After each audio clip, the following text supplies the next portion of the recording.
Hey, good evening, everybody. Yeah, let's shed some more sound on this. We have a maximum dimness in the room, but I hope to illuminate the situation with the guitar in a minute. But actually, I said step into the light. This is the caption for this live stream tonight. And that's a reference to The Wizard of Oz. Now, it was on last night, and believe it or not, Caroline had never seen this film. So we tuned in, I think it was on for about half an hour. It had been on for half an hour, so we were already in Oz.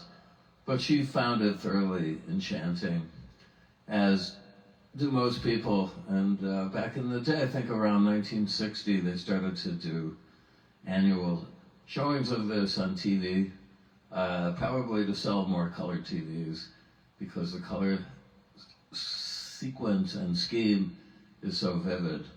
And it really looked great on the old flat screen. So anyway, step into the line. Welcome to the end of 1920. What year are we in now? 2024? Yeah, and we're about to step into the future, 2025, and will it be different than this year? Gosh, I hope so. But all I can do, what can a poor boy do but to play guitar for you? So this is what I'm gonna do. Now, I set up a nice little loop here. Let's see what that sounds like.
Appropriately science fiction sounding Luke there at the end. I'm quite inspired by horror films, science fiction, fantasy films. I posted a little bit about this recently on Facebook. I think it's all the fault of Famous Monsters of Filmland magazine, which I remember picking up at the local drugstore in Syracuse. In 1961, in Gorgo, Britain's answer to Godzilla was on the cover, and I went and saw that picture and read about these new Edgar Allan Poe movies that were coming out starring Vincent Price, an old blue, as they say, a fellow Yaley. And anyway, I was warped for life, as were many other people in my generation who work with, let us say, outre content in their art forms. Many filmmakers and painters and musicians. But even before I was aware of that, I mean, right in the neighborhood, about a block from here, was the studio of Louis and Bibi Baron, who were two avant-garde electronic music composers who got hired to do the score for Forbidden Planet, 1956, a very fine science fiction film starring Anne Francis and Robbie the Robot, before anybody really knew much about Robbie, who was later to turn up on Lost in Space, Danger, Danger, Will Robinson, Billy Mooney. But I digress. Anyway, I just had a fantastic gig up in Woodstock Sunday night it was well below freezing outside. It went down that night to 1 degree above 0 Fahrenheit. And this was the Gods and Monsters unit that I've assembled around this time of year. I haven't really done a show as Gods and Monsters with a band, playing with a band, in about 2 years. The last one was at Lincoln Center Atrium for, what was the name of that festival? I don't know. But you had to get tested and vaccinated on the day of the show because COVID was still out there, and it's still out there now. I mean, I see plenty of people with masks. But I've been spared so far, knock wood. What do we got here? The wood. Okay. Yeah, the first thing I had put in this apartment when I moved here in 1977 were these pine shelvings for my record collection and my singles collection, some of it, and certainly the CD collection. A whole plethora of sonic wonderment to entertain oneself, except, with the advent of YouTube and SoundCloud and whatever, you basically have it all in the cloud, but not everything. But anyway, so Gods and Monsters currently is Calvin Weston, great drummer who I first made the acquaintance of and toured with in 1991 on the Knitting Factory caravan of avant-garde stars. He was playing at that point with James Blood Ulmer, an excellent guitar player who had been signed to Columbia Records for a couple of records.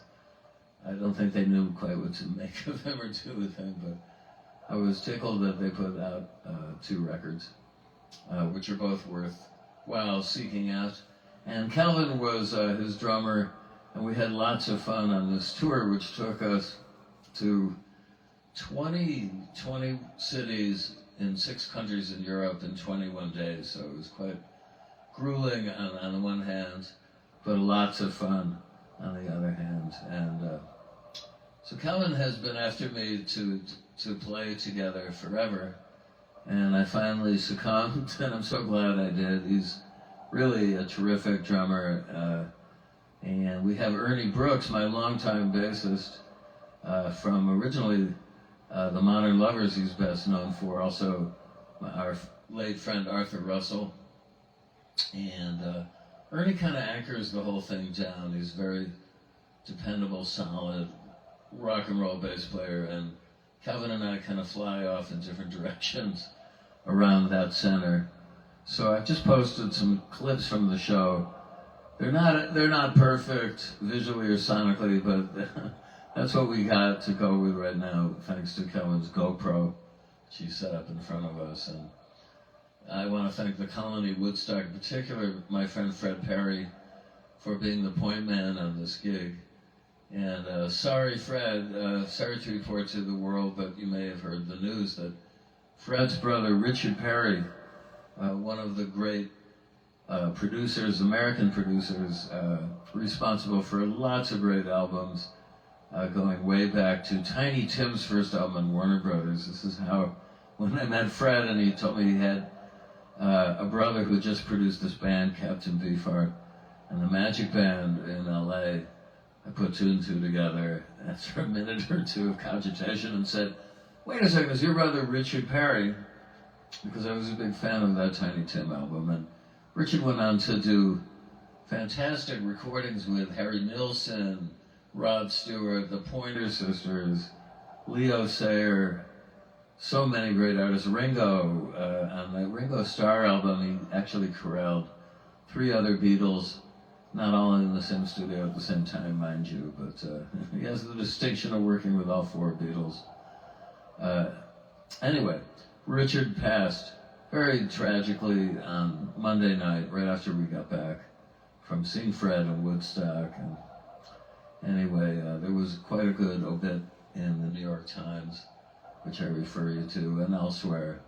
So his beautiful legacy will live on, and he's definitely an inspiration to us all. For me, particularly because he produced the very first Captain Beefheart and the Magic. Well, at that point it was Captain Beefheart and his Magic Band.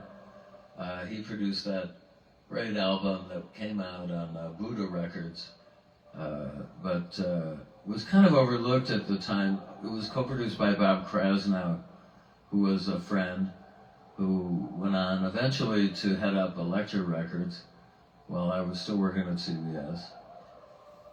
Anyway, Richard, I never did meet him, but Fred sent him a whole bunch of tracks of mine over the years, and he said that he enjoyed them, and who am I to doubt that? But we're really going to miss Richard Perry, and it's a tough time for Fred, but hang in there, buddy. So, let's see what else is going on. I got another Gods and Monsters gig coming up a week from Monday night, and that is January 6th, which happens to be the second insurrection anniversary. Is it really only 2 years since that? That dastardly deed down in Washington, D.C., but to I wouldn't say celebrate, but to mark the occasion, Gods and Monsters will be performing on Monday, January 6th at the City Winery in New York City, which is about 4 blocks from where I'm currently situated here in the West Village, right up the Hudson River, and it's an excellent place to visit. Even when we're not playing there, they have all sorts of great music coming and going, and 2 different levels, stages, and very fine food, and please check them out. So we'll be there. I think it's at 7 p.m. is the hit time, and I'm going to bring back my friend Louis Accorsi, who I made an EP with last year, which is definitely worth you checking out and downloading if possible. And Louis sat in with us up in Woodstock. I opened solo, I'm going to do that here too. And we did a number from that, and I'm actually preparing some more music for further recordings with Louis. Louis used to play actively with a band called The Shrieks, and he still does. I think they did a gig, if I'm not mistaken, a couple of months ago when I was in Europe, or I would have gone and maybe sat in with them, but definitely check them out. And that's about it, I think, for now. So thank you for tuning in. I know it was a sudden inspiration, but yeah, it seemed a good time to do this, especially as Caroline is out of the house. I'm just here with Rosita and the lava lamp over here. Always a room cheer-upper. Thank you for listening, watching, tuning in, and I'll see you again pretty soon. All right, take care now. Now, how do we turn this first Luganer thing off? Always fun. Let's just yank it out of the frame here. See you soon.